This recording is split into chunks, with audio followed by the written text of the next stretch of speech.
ਪਿਆਰੇ ਦੋਸਤੋ, ਅੱਜ ਆਪਾਂ ਇੱਕ ਕਿਤਾਬ ਦੀ ਗੱਲ ਕਰਨ ਲੱਗੇ ਹਾਂ ਤੇ ਕਿਤਾਬ ਹੈਗੀ ਆ ਹਰਕੀਰਤ ਕੌਰ ਚਾਹਲ ਦਾ ਨਾਵਲ ਚੰਨਣ ਰੁੱਖ। ਅਸਲ ਦੇ ਵਿੱਚ ਹਰਕੀਰਤ ਕੌਰ ਚਾਹਲ ਦਾ, ਜਿਹਨੂੰ ਕਹਿ ਸਕਦੇ ਹਾਂ ਕਿ 2016 ਤੋਂ ਇੱਕ ਨਿਰੰਤਰ ਲਿਖਣ ਵਾਲੀ ਲੇਖਕਾ ਹੈਗੀ ਆ। ਉਹਦਾ ਪਹਿਲਾ ਕਹਾਣੀ ਸੰਗ੍ਰਹਿ ਪਰੀਆਂ ਸੰਗ ਪ੍ਰਵਾਜ਼ ਆਇਆ, ਫਿਰ ਉਹਨਾਂ ਦਾ ਨਾਵਲ ਤੇਰੇ ਬਾਝੋਂ ਆਇਆ, ਫਿਰ ਥੋਰਾਂ ਦੇ ਫੁੱਲ ਆਇਆ, ਆਦਮ ਗ੍ਰਹਿਣ ਉਹਨਾਂ ਦਾ ਨਾਵਲ ਖਾਸਾ ਚਰਚਾ ਦੇ ਵਿੱਚ ਰਿਹਾ। ਉਹ ਹਿੰਦੀ, ਅੰਗਰੇਜ਼ੀ, ਸ਼ਾਹਮੁਖੀ ਦੇ ਵਿੱਚ ਲਿਪੀਅੰਤਰ ਵੀ ਹੋਇਆ, ਅਨੁਵਾਦ ਵੀ ਹੋਇਆ। ਇਸ ਤੋਂ ਇਲਾਵਾ ਉਹਨਾਂ ਨੇ ਕਹਿ ਸਕਦੇ ਹਾਂ ਕਿ ਇਸ ਸਮੇਂ ਜਿਹੜੀ ਲੇਖਣੀ ਆ ਉਸ ਨੂੰ ਇੱਕ ਤਰ੍ਹਾਂ ਨਾਲ ਕੁੱਲ ਵਕਤੀ ਵਜੋਂ ਅਪਣਾਇਆ ਹੋਇਆ। ਤੋ ਇਸ ਸਮੇਂ ਉਹਨਾਂ ਨੇ ਇੱਕ ਪਾਕਿਸਤਾਨ ਦਾ ਸਫ਼ਰਨਾਮਾ, ਲੱਠੇ ਲੋਕ ਲਾਹੌਰ ਦੇ ਵੀ ਪ੍ਰਕਾਸ਼ਿਤ ਕੀਤੀ। ਆਪਣੀ ਇੱਕ ਸਵੈ ਜੀਵਨੀ ਮੂਲਕ ਰਚਨਾ, ਜਾਂ ਕਹਿ ਲਓ ਕਿ ਸਵੈ ਜੀਵਨੀ ਦੇ ਕੁਝ ਅੰਸ਼ ਵੀ ਮੈਂ ਕਿ ਉਹਨਾਂ ਦੇ ਪ੍ਰਕਾਸ਼ਿਤ ਹੋ ਚੁੱਕੇ ਹੈ, ਇੰਜ ਪਰਦੇਸਣ ਹੋ। ਅਸਲ ਦੇ ਵਿੱਚ ਜਿਹੜੀ ਸਾਡੇ ਹਰਕੀਰਤ ਕੌਰ ਚਾਹਲ ਨੇ, ਉਹ ਮੁੱਖ ਜਿਹੜਾ ਉਹਨਾਂ ਦਾ ਖੇਤਰ ਆ ਗਲਪ ਆ, ਅਤੇ ਮੈਂ ਸਮਝਦਾ ਕਿ ਨਾਵਲ ਲੇਖਣ ਉਹਨਾਂ ਦਾ ਬੁਨਿਆਦੀ ਖੇਤਰ ਹੈਗਾ। ਅਤੇ ਨਾਵਲ ਲੇਖਣ ਦੇ ਵਿੱਚ ਉਹਨਾਂ ਦਾ ਜਿਹੜਾ ਨਵਾਂ ਨਾਵਲ ਹੈਗਾ ਚੰਨਣ ਰੁੱਖ, ਇਹ ਕਈ ਪੱਖਾਂ ਤੋਂ ਮਹੱਤਵਪੂਰਨ ਆ। ਇਹ ਜਿਹੜਾ ਚੰਨਣ ਰੁੱਖ ਨਾਵਲ ਆ, ਇਹ ਕਈ ਪੱਖਾਂ ਤੋਂ ਮਹੱਤਵਪੂਰਨ ਆ। ਇਹ ਪਹਿਲੀ ਗੱਲ ਤਾਂ ਇਹ ਕਿ ਚੰਨਣ ਰੁੱਖ ਦੇ ਨਾਵਲ ਦੀ ਜੇ ਤੁਹਾਡੇ ਨਾਲ ਕਹਾਣੀ ਸਾਂਝੀ ਕਰਨੀ ਹੋਵੇ ਤਾਂ ਕਹਾਣੀ ਬੜੀ ਉਸ ਢੰਗ ਨਾਲ ਕਿਹਾ ਜਾ ਸਕਦਾ ਹੈ ਕਿ ਸਿੱਧੀ ਕਹਾਣੀ ਹੈਗੀ ਹੈ ਕਿ ਇੱਕ ਮਾਂ-ਬਾਪ ਆ, ਉਹਨਾਂ ਦੀ ਇੱਕ ਬੇਟੀ ਆ, ਇਕੱਲੀ ਬੇਟੀ ਆ। ਪੰਜਾਬੀ ਯੂਨੀਵਰਸਿਟੀ ਪਟਿਆਲਾ ਦੇ ਵਿੱਚ ਇਕਨੋਮਿਕਸ ਦੀ MA ਕਰਦੀ ਹੈ, ਪਰ ਵਿਆਹ ਉਹਦਾ ਵਿਚਕਾਰ ਹੀ ਹੋ ਜਾਂਦਾ ਅਤੇ ਉਹ ਚਲੀ ਜਾਂਦੀ ਆ ਕੈਨੇਡਾ ਦੇ ਵਿੱਚ। ਜਦੋਂ ਕੈਨੇਡਾ ਦੇ ਵਿੱਚ ਚਲੀ ਜਾਂਦੀ ਆ ਤਾਂ ਉੱਥੇ ਉਹਦੀ ਜ਼ਿੰਦਗੀ ਕਿਸ ਕਿਸਮ ਦੀ ਆ, ਕਿਸ ਕਿਸਮ ਦੀਆਂ ਦੁਸ਼ਵਾਰੀਆਂ ਦਾ ਉਹਨੂੰ ਸਾਹਮਣਾ ਕਰਨਾ ਪੈਂਦਾ। ਤਾਂ ਉਹਦੇ ਵਿੱਚ ਇੱਕ ਜਿਹੜਾ ਵੱਡਾ ਮੋੜ ਆਉਂਦਾ ਕਿ ਉਹਨਾਂ ਦੇ ਜਿਹੜਾ ਬੱਚੇ ਪੈਦਾ ਹੁੰਦੇ ਆ, ਟਵਿਨ ਪੈਦਾ ਹੁੰਦੇ ਆ, ਉਹ ਨਾਰਮਲ ਨਹੀਂ ਆ। ਤਾਂ ਉਸ ਸਥਿਤੀ ਦੇ ਵਿੱਚ ਉਹਦਾ ਜਿਹੜਾ ਸਹੁਰਾ ਪਰਿਵਾਰ ਆ ਉਹਨੂੰ ਕਹਿ ਸਕਦੇ ਹਾਂ ਕਿ ਘਰੋਂ ਕੱਢ ਦਿੰਦਾ ਹੈਗਾ। ਉਸ ਹਾਲਤ ਦੇ ਵਿੱਚ ਉਹ ਦੁਖੀ ਹੁੰਦੀ ਆ, ਉਹਦੀ ਸਥਿਤੀ ਜਿਹੜੀ ਮਾੜੀ ਆ। ਤਾਂ ਉਹ ਅਖੀਰ ਇੱਕ ਲੰਮੇ ਸੰਘਰਸ਼ ਤੋਂ ਬਾਅਦ ਉਹ ਆਪਣੇ ਵਰਗੇ ਹੀ ਕਿਸੇ ਹੋਰ ਲੋੜਵੰਦ ਨਾਲ, ਫਿਰ ਜੋ ਕਿ ਗੋਰਾ, ਉਸ ਨਾਲ ਜੁੜ ਜਾਂਦੀ ਆ। ਉਸ ਦੀ ਵੀ ਜਿਹੜੀ ਬੇਟੀ ਹੈਗੀ ਆ ਉਹ ਵੀ ਕਿਸੇ ਕਾਰਨ ਕਰਕੇ ਵੀਲ ਚੇਅਰ 'ਤੇ ਆ। ਤਾਂ ਉਹਨਾਂ ਦੋਹਾਂ ਦੇ ਜਿਹੜੇ ਦੁੱਖ ਆ ਉਹ ਸਾਂਝੇ ਹੋ ਜਾਂਦੇ ਆ। ਤਾਂ ਉਸ ਸਥਿਤੀ ਦੇ ਵਿੱਚ ਉਹ ਅਖੀਰ ਮੈਰਿਜ ਕਰਵਾਉਂਦੇ ਆ, ਉਹਨਾਂ ਦੇ ਘਰ ਪੁੱਤਰ ਵੀ ਪੈਦਾ ਹੁੰਦਾ। ਸਖਾਂਤਕ ਅੰਤ ਆ ਇਸ ਨਾਵਲ ਦਾ। ਇਸੇ ਨਾਵਲ ਦੇ ਬਰਾਬਰ ਹੀ ਇੱਕ ਕਹਾਣੀ ਹੋਰ ਚੱਲਦੀ ਆ। ਉਹ ਕਹਾਣੀ ਚੱਲਦੀ ਆ ਅਮਨ ਦੀ ਕਹਾਣੀ।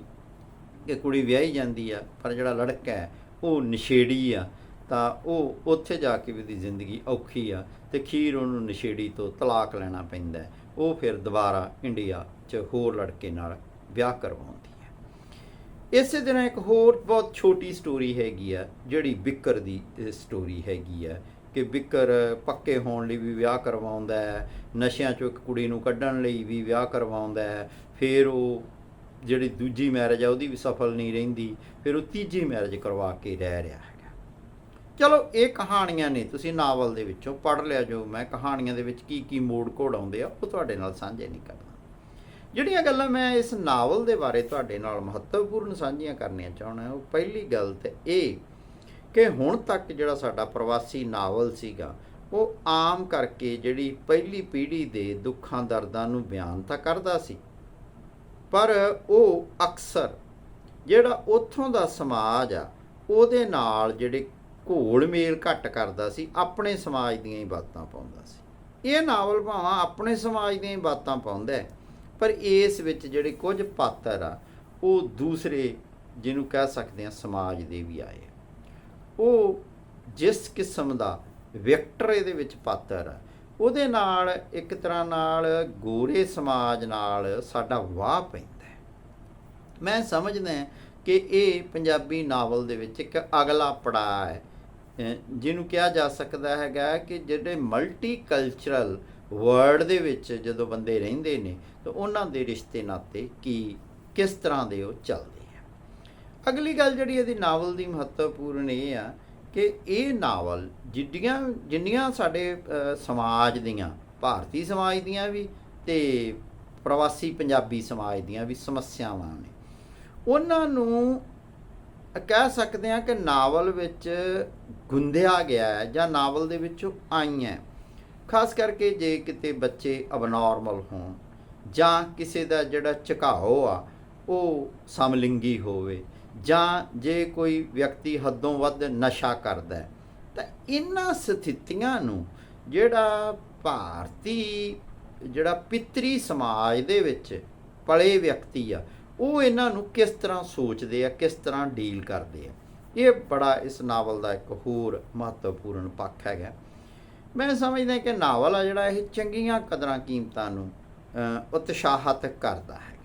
ਤੇ ਚੰਗੀਆਂ ਕਦਰਾਂ ਕੀਮਤਾਂ ਨੂੰ ਜਿਹੜਾ ਉਤਸ਼ਾਹਿਤ ਕਰਨ ਦੇ ਲਈ ਇਹ ਕਿ ਪਹਿਲਾਂ ਤਾਂ ਮਾਪਿਆਂ ਦੀ ਉਹ ਇਕੱਲੀ ਕੁੜੀ ਹੈ, ਫਿਰ ਉਹਦੇ ਜਿਹੜੇ ਮਾਪੇ ਉਹ ਇਸ ਗੱਲ ਲਈ ਵੀ ਰਜ਼ਾਮੰਦ ਹੋ ਜਾਂਦੇ ਆ ਕਿ ਜੇ ਉਹ ਜਿਹਨੂੰ ਕਹਿ ਸਕਦੇ ਆ ਕਿ ਇੰਟਰਰੇਸ਼ੀਅਲ ਮੈਰਿਜ ਕਰਾਉਂਦੀ ਹੈ। ਜਿਹੜਾ ਇੰਟਰਰੇਸ਼ੀਅਲ ਵੀ ਆ, ਕਹਿ ਸਕਦੇ ਆ ਕਿ ਇੰਟਰ ਕਾਸਟ ਤਾਂ ਹੋ ਹੀ ਗਿਆ, ਪਰ ਉਹ ਇੱਕ ਤਰ੍ਹਾਂ ਨਾਲ ਕਿਹਾ ਜਾ ਸਕਦਾ ਇੰਟਰ ਰਿਲੀਜਨ ਵੀ ਮੈਰਿਜ ਹੈਗੀ ਆ। ਪਰ ਉਹ ਸਾਰੇ ਕਾਸੇ ਦੇ ਵਿੱਚ ਕਿਸ ਤਰ੍ਹਾਂ ਦੀ ਸਟਰਗਲ ਦੇ ਵਿੱਚ ਗੁਜ਼ਰਦੇ ਆ, ਕਿਸ ਕਿਸਮ ਨਾਲ ਇਹ ਗੱਲ ਸਿਰੇ ਚੜ੍ਹਦੀ ਹੈ, ਆਪਣੇ ਆਪ ਦੇ ਵਿੱਚ ਖੂਬਸੂਰਤ ਹੈਗਾ। ਇਸ ਨਾਵਲ ਦੀ ਇੱਕ ਹੋਰ ਖਾਸੀਅਤ ਹੈ ਕਿ ਇਹਦੇ ਵਿੱਚ ਕਿਸੇ ਵੀ ਧਿਰ ਨੂੰ ਬਿਲਕੁਲ ਜਿਹਨੂੰ ਕਹਿ ਸਕਦੇ ਹਾਂ ਕਿ ਬਲੈਕ ਐਂਡ ਵਾਈਟ ਦੇ ਵਿੱਚ ਨਹੀਂ ਚਿੱਤਰਿਆ ਗਿਆ, ਸਗੋਂ ਜਿਸ ਕਿਸਮ ਦੇ ਬੰਦੇ ਹੁੰਦੇ ਉਸੇ ਤਰ੍ਹਾਂ ਚਿੱਤਰਿਆ ਗਿਆ। ਭਾਵਾਂ ਅਬਨੋਰਮਲ ਬੱਚੇ ਪੈਦਾ ਹੋ ਜਾਣ ਤੋਂ ਬਾਅਦ ਉਹਦੀ ਸੱਸ ਉਹਨੂੰ ਘਰੋਂ ਕੱਢ ਦਿੰਦੀ ਅਤੇ ਉਹਦਾ ਪਤੀ ਉਹਦਾ ਸਾਥ ਨਹੀਂ ਦਿੰਦਾ, ਪਰ ਪਤੀ ਉਹਦੀ ਕੋਈ ਕੁੱਟਮਾਰ ਵੀ ਨਹੀਂ ਕਰਦਾ, ਉਹਦੇ ਪ੍ਰਤੀ ਰੂਡ ਵੀ ਨਹੀਂ ਗਾ।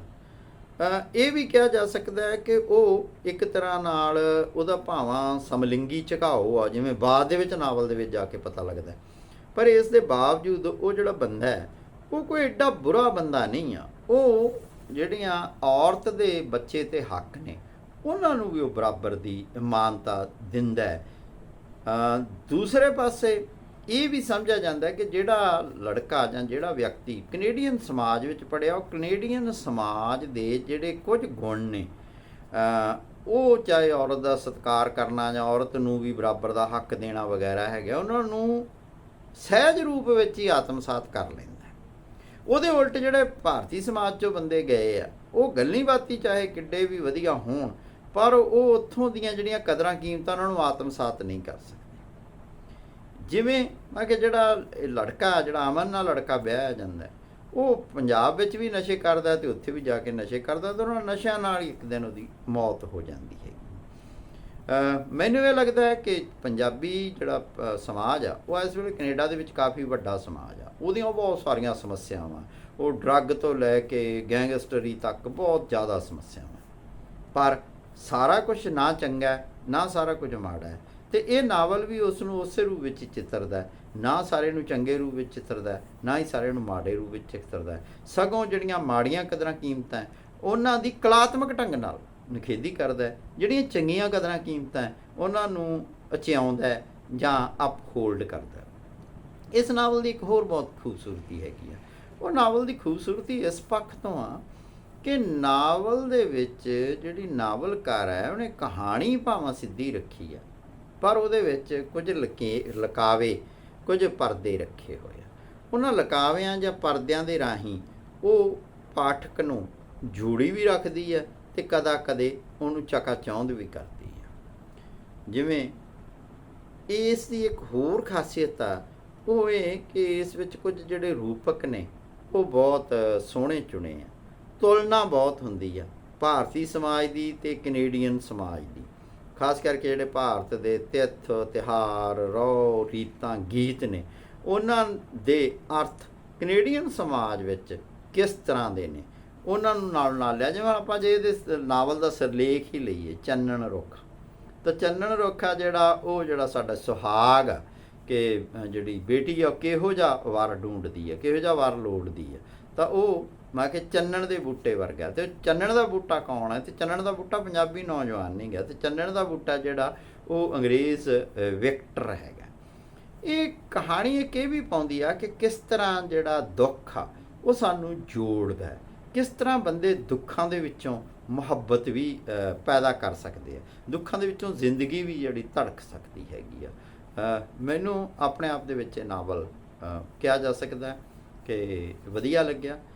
ਬਿਨਾਂ ਸ਼ੱਕ ਜਿਹੜੇ ਆਮ ਸਮਾਜ ਦੀਆਂ ਆਮ ਕਹਾਣੀਆਂ ਉਹਨਾਂ ਦੇ ਵਿੱਚ ਜਦੋਂ ਕੋਈ ਵਿਸ਼ੇਸ਼ ਵਾਪਰਦਾ ਹੈ, ਜਿਵੇਂ ਉਹਦਾ ਪਹਿਲਾ ਨਾਵਲ ਵੀ ਜਿਹਨੂੰ ਕਹਿ ਸਕਦੇ ਹਾਂ ਕਿ ਟਰਾਂਸਜੈਂਡਰ ਬਾਰੇ ਸੀ ਜਾਂ ਖੁਸਰਿਆਂ ਬਾਰੇ ਸੀ, ਆਦਮ ਗ੍ਰਹਿਣ, ਇਸੇ ਤਰ੍ਹਾਂ ਇਹ ਨਾਵਲ ਵੀ ਅਸਿੱਧੇ ਢੰਗ ਨਾਲ ਉਹਨਾਂ ਬੱਚਿਆਂ ਦੀ ਬਾਤ ਪਾਉਂਦਾ ਹੈ ਜਿਹੜੇ ਬੱਚੇ ਕਿਸੇ ਨਾ ਕਿਸੇ ਕਾਰਨ ਕਰਕੇ ਦਿਵਿਆਂਗ ਹੁੰਦੇ ਆ ਜਾਂ ਮੰਦਬੁੱਧੀ ਹੁੰਦੇ ਆ। ਉਹਨਾਂ ਨੂੰ ਕਿਸ ਤਰ੍ਹਾਂ ਡੀਲ ਕੀਤਾ ਗਿਆ। ਬਹੁਤ ਖੂਬਸੂਰਤ ਵਿਸ਼ਾ ਸੀਗਾ ਜਿਸ ਨੂੰ ਬੜੀ ਕਿਹਾ ਜਾ ਸਕਦਾ ਕਿ ਕਲਾਤਮਕ ਉੱਚਤਾ ਦੇ ਨਾਲ ਇਹਨੇ ਨਿਭਾਇਆ ਹੈ ਮੈਡਮ ਚਹਿਲ ਨੇ। ਇਸ ਨਾਵਲ ਲਿਖਣ ਲਈ ਉਹਨਾਂ ਨੂੰ ਬਹੁਤ ਮੁਬਾਰਕਬਾਦ, ਵਧਾਈਆਂ। ਮੈਂ ਨਾਵਲ ਪੜ੍ਹਿਆ ਸੀ, ਸੋਚਿਆ ਤੁਹਾਡੇ ਦੇ ਨਾਲ ਇਸ ਨਾਵਲ ਬਾਰੇ ਜੋ ਮੇਰੇ ਮਨ 'ਚ ਵਿਚਾਰ ਆਏ ਉਹ ਸਾਂਝੇ ਕਰ ਦੇਵਾਂ। ਜੇ ਤੁਹਾਨੂੰ ਵੀ ਚੰਗੇ ਲੱਗੇ ਤਾਂ ਵਿਚਾਰ ਅੱਗੇ ਸਾਂਝੇ ਕਰਨੇ, ਨਾਵਲ ਪੜ੍ਹਨਾ। ਮਿਹਰਬਾਨੀ।